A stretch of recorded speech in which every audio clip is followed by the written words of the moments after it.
Sanibona, welcome back to enye video. Ngiyabonga kakhulu ke ukungena kwakho. Thank you very much. Ngabe subscribe yini? If not, ngicela ukuthi subscribe okumahhala you guys. Subscribe, uya like, uya share and uyabuka nama ads. Kubalekile ubuka ama ads you guys. Ngiyacela nibuke ama ads ningawaskipi. So asikhulumeni ngodaba lukaNgizwe. Hey, uNgizwe guys unamacala amaningi amanye andida phela kunawo bomalema kuna yazini kuningi nje lana kuthiwa ke uNgizwe kumele nameke isixoliso esizohlala izinyanga ezintathu ku Facebook wakhe you guys. Hayi uNgizwe no too much.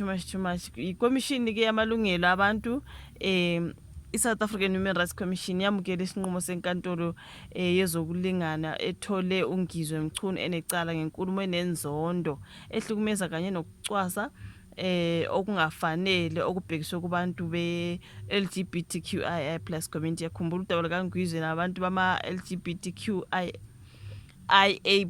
okay. Uma ngabe yasikhumbula istory sakhe, khumbula ke ethethisa labana babeganana amadoda amabili into ekanjalo kuningi nje ngoNgizwe you guys. Ngicabanga ukuthi ilona cala lakhe leliyana ngoba wow, there's just a whole lot ngoNgizwe mina. Inkinga yami nje umlomo kaNgizwe uhleli njalo umfake enkingeni yazi uzosifica ekhokha, uzosifica ebhadala abantu umndeni wakhe uzowondla ngani. Ngozosebenzela abanye abantu just because of umlomo lo ongakwazi ukuvala. Hayi uNgizwe bafethu akakhuzeke ngempela ngoba phela ekugcineni kuzosafarisha umndeni wakhe ngoba yonke imali ayisebenzela yena ayitholayo mhlamba angasebenza phi ayithola yonke kuzomela akhokhela amacala wakhe wonke lawo. Uma kungasilo LGBTQI+ community kunoluka malema kuzothi wakhokha izindleko zenkantolo khokha lokho umndeni wakhe wona abantwana bakho bona. Just close your mouth, simple. Phawula makumele uphawule ube yazi into kumele uphawule ngayo. Into esimple uzoziphilela impilo era. Manje ufuna ukubonakala nje ukuthi mina ngingumZulu mina angazi ngifuna ukubukwa Ngizwe noma ungazi ukuthi hayi Ngizwe don't do that. Uzifake enkingeni kusasa uzobe sekhuluma okunye kusasa sebekhuluma okunye ngamacala wonke lawo edimali yonke liyazosifica ikhokha. Ayingeke bafethu. Ayingeke shem. Ikhomishana ke ihambisana ke neTranshope you guys kanye neqembu elisebenzayo lamacala enzondo bemelwe abameli bamalungelo abantu baqinisekiseke umphumelo ukuthi ke ukuziphatha kukaNgizwe Mchunu nokushicileleka kwakhe kwephula umthetho wokulingana waseNingizimu Afrika.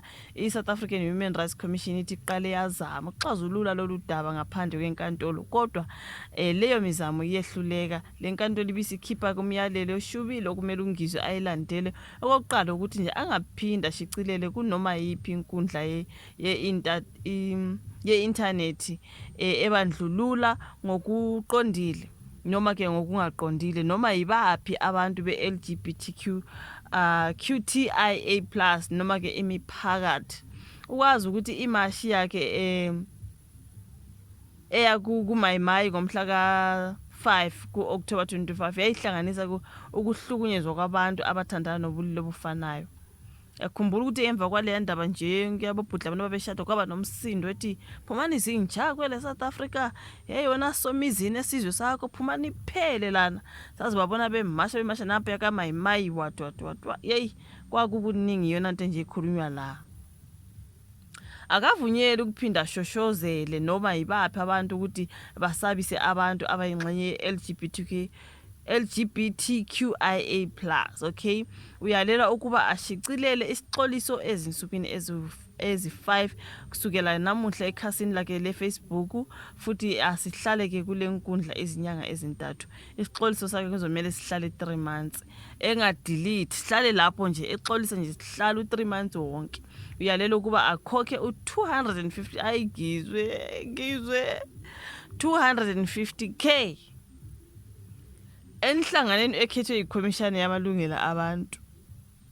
Is he paying it cash or in installments? Because wow, hayi ngeke kumele athole usizo lamahora angu20 okuqeqeshwa kokuqwashisa ke ngamalungelo abantu ngaphansi kweCommission noma ke isikhungo esigunyaziwe kufanele akhokhele abameli bamalungelo abantu baseNingizimu Afrika. Is he going to manage? Hayi uNgizwe naye bafethu no. akavala umlomo bafowethu. La ungamelanga ngikhulume khona nje thula. Ukuphawula everywhere ufuna ukuphawula ukuthi hayi umongameli wabhinqa sekukhulumile. Ekugcineni you will be paying a lot of money ebantwini nje obagxekile yazini nje. Hayi ngeke mina ngikhathele. Ngapha uMalema unecala lika Malema ngapha. Nguye noMalema bagijimisana up and down sesikhathele ukukhuluma. Ngapha ile ndaba mina bese ngikhohliwe ke le eyama members yama LGBTQI+ igazi bese ngikhohliwe. Nansi kuzomela akho ku 250k na ke ngina wonke lama terms and conditions you guys ahlanganisa ukuthi axolise aphinde apology yakhe ihlale for 3 months ekhasini lakhe lika Facebook angayidelete and all that. Angazwakali nje luthi fu mayelana namalungu LGBTQI+ community konke nje lokho you guys, the terms and conditions.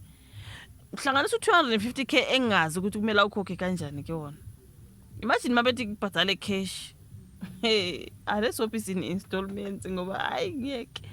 Ayingizwe bafethu amacala akhe maningi. Khona manje I'm very worried ukuthi kulo 30 June lo zayo. Kuzoba kuningi nje uzobenza okuningi ungizwe ekhuluma okuningi avela ngezelela amacala phezulu kwamacala. I'm really very worried ngoba ngiyacabanga ukuthi iphathi yale yamashiya ka 30 June. Angazi kuzokwenzakalani lapho. I'm just worried ukuthi izinto zizwelekana nje kuzoba umunye phezulu komunye. Hayi ngeke cala phezulu kwecala mntakabawo. Hayi imali ezovelaphi enomndeni unomndeni. Let's think for your family unless they are loaded abanandaba, which I don't think so. Uzohlala usebenzela nje amacala unisebenzela amacala just because you don't want to close your mouth.